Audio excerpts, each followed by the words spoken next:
I didn't know him very well.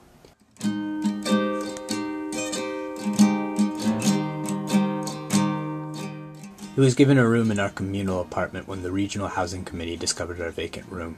But actually, the room hadn't been entirely empty. It had been home to a rope for as long as I can remember.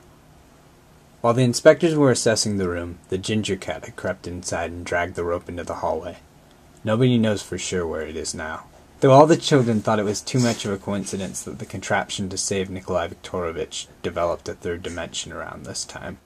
Ever since then, whenever you try to save the drowning Nikolai Viktorovich with the boat, a dangerous handmade raft running alongside a separate rope competes to get there first. Despite the two separate ropes, one cannot help believing that there is a very close inverse relationship between the original rescue boat and this threatening new hand-bound raft. We all thought that he would make an excellent addition to our apartment.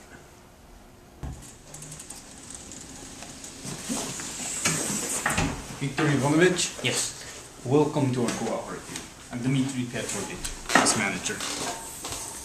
Sign here, have the form back to me by Thursday.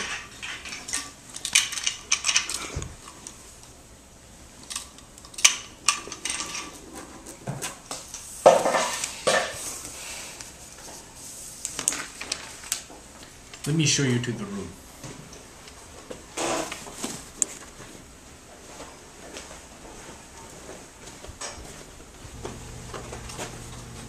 Here's your room. Next door lives a composer who combines music with things and images. I warn you because several tenants have already filed complaints. Feel free to do likewise if you feel it's necessary. Thank you, Dmitry Petrovich.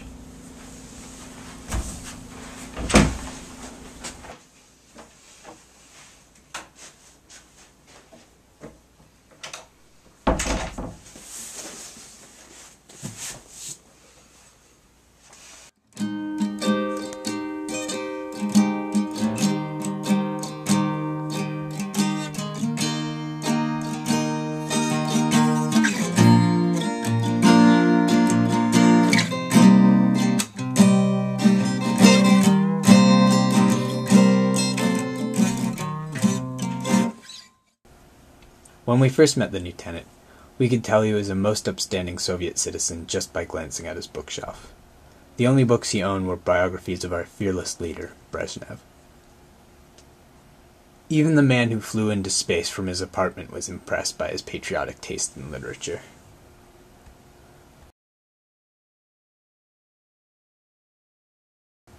The only thing that troubled us about our new tenant was that he did not seem to have a job.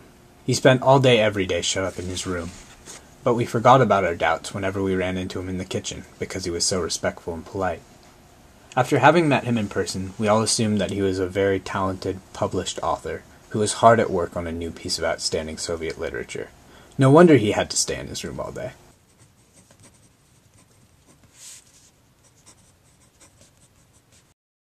It was when Yulia Vasilievna claimed she saw him throw away a perfectly good piece of bread that she started to spread the ridiculous rumor that our new tenant was a deviant, foreign hooligan. But nobody believed her, because not even a deviant foreign hooligan would throw away a perfectly good piece of bread. After only a month or so, our new tenant disappeared. The man who collects the opinions of others said that most people believe he left on his own accord, but the man who never throws anything away found a police officer's hat pin outside the new tenant's door. And now he tells everyone that the man had been arrested and forced out before he could pack up his things. To this day, the biographies of Brezhnev remain in Viktor Ivanovich's room. Nobody goes in there to read them. I suppose the titles don't appeal to them. A few copies have made their way onto the bookshelves of a handful of curious tenants, but as far as I know, nobody has ever opened one.